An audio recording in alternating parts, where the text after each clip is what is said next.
आखिर अमेरिका क्यों अपनी इतनी बड़ी फसल को ईंधन में बदल देता है? क्या यह किसान के लिए वरदान है या दुनिया की खाद्य सुरक्षा के लिए चुनौती?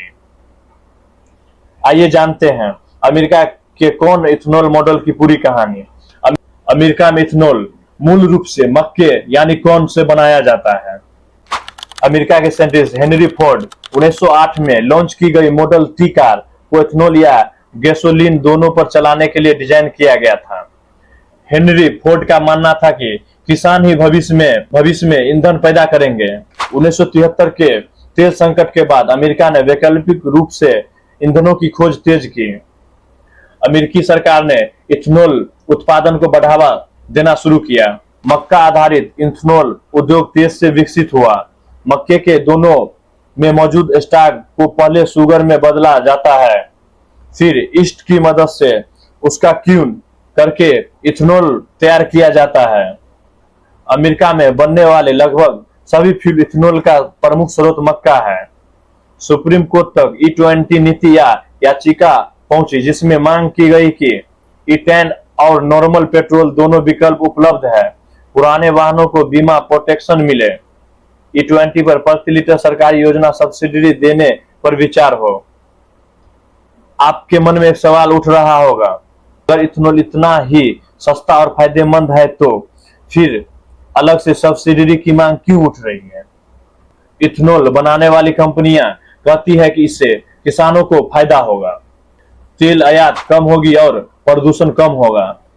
लेकिन इथेनॉल बनाने में खर्च आता है, जैसे गन्ना, मक्का, चावल खरीदना, फैक्ट्री चलाना, मशीनरी और बिजली का खर्च।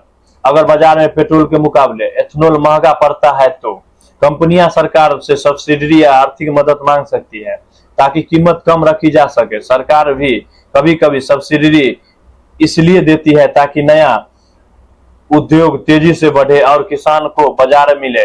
सवाल ये नहीं कि इथेनॉल अच्छा है या खराब, बल्कि सवाल ये है कितनी मात्रा में फसल को ईंधन में बदलना सही है ताकि किसान की कमाई और लोगों के खाने पर असर भी न पड़े। जिस अनाज से करोड़ों लोगों का पेट भर सकता है, वही अनाज अब गाड़ियों की टंकी में जा रही है। सवाल उठता है, क्या हम भविष्य का ईंधन बना रहे हैं या भविष्य का खाद्य संकट? इथेनॉल के पर्यावरण पर नुकसान क्या क्या होगा? पानी की बड़ी चुनौती होगी। गन्ने की खेती में पानी की आवश्यकता बहुत जरूरी होती है। अगर इथेनॉल गन्ने से तैयार किया जाता है तो कई क्षेत्रों में भूजल दबाव बढ़ सकता है। खाद बनाने में ईंधन की बहस। अगर मक्का, चावल या अन्य खाद्य का बड़ा हिस्सा ईंधन बनाने में जाएगा तो सवाल उठेगा, क्या खेतों में खाना उगेगा या गाड़ियों का ईंधन? इससे जमीन पर क्या असर होगा? एक ही तरह की फसल लगातार उगाने से मिट्टी की गुणवत्ता प्रभावित हो सकती है।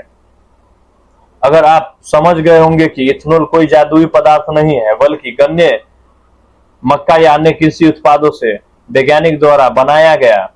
इसकी पूरी यात्रा खेत से शुरू होकर के ईंधन टैंक तक पहुंचती है।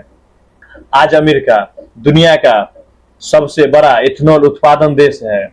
अधिकांश इथेनॉल मक्का से बनाया जाता है। E10, E15 और E85 जैसे मिश्रित ईंधनों का उपयोग होता है।